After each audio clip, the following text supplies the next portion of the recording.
I have always believed that leadership is the key to everything. Leadership begins with purpose, the purpose of heart. When it comes to the leadership of an organization, and certainly a nation, there are key traits you want to be looking out for. Number one is information.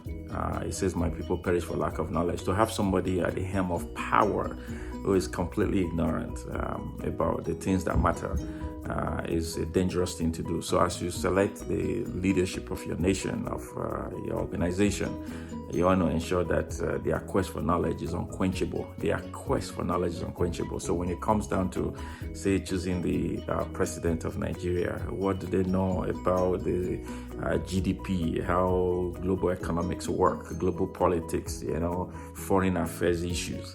It's easy to say, I will hire people to do the job. No, you must know the job, or else the people you hire, how are you going to know if they are doing the job? So intelligence is critical, absolutely critical to the selection of the heads of state or heads of anything. Intelligence, information, critical. Another one is innovation. My goodness, when you look at those running for public office, sometimes you wonder if they think, if they even have brains. That's the truth, with all due respect. Innovation, you don't have to be a physicist to be an innovator, right? Innovate policies, innovate programs, right? If you are in a country that is 70-60% population are under 35, innovate programs. These are people who think. If you don't, you're unable to reach that depth of imaginative capability, then the youth should be leading the nation.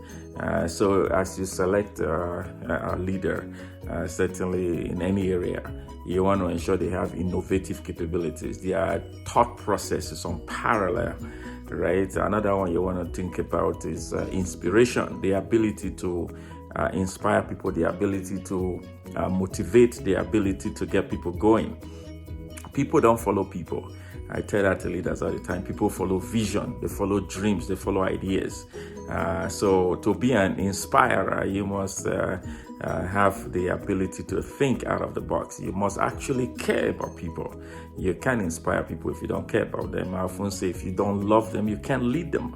Right. Another one to think about is inclusion, the ability to include other people, the ability to include everybody, whether they voted for you or not, whether they like you or not, doesn't matter. You have to be inclusive in your thought process. You have to be inclusive in your actions, in your plan and everything. So I do this to encourage those who will be going to the poll on Saturday to select the new president of Nigeria, a country I love so much, a country I left about 33 years ago and continue to think and pray for. So, and I ask that, you want to take those key traits into your thought process to ensure that, when you are selecting, when you are voting, you are very, very conscious of these key traits. Again, you want to ensure that the person has innovating information, power. My people perish for lack of knowledge, and intelligence is there, inspiration is there, innovation is there, and finally, of course, influence, which is the ability to get people going.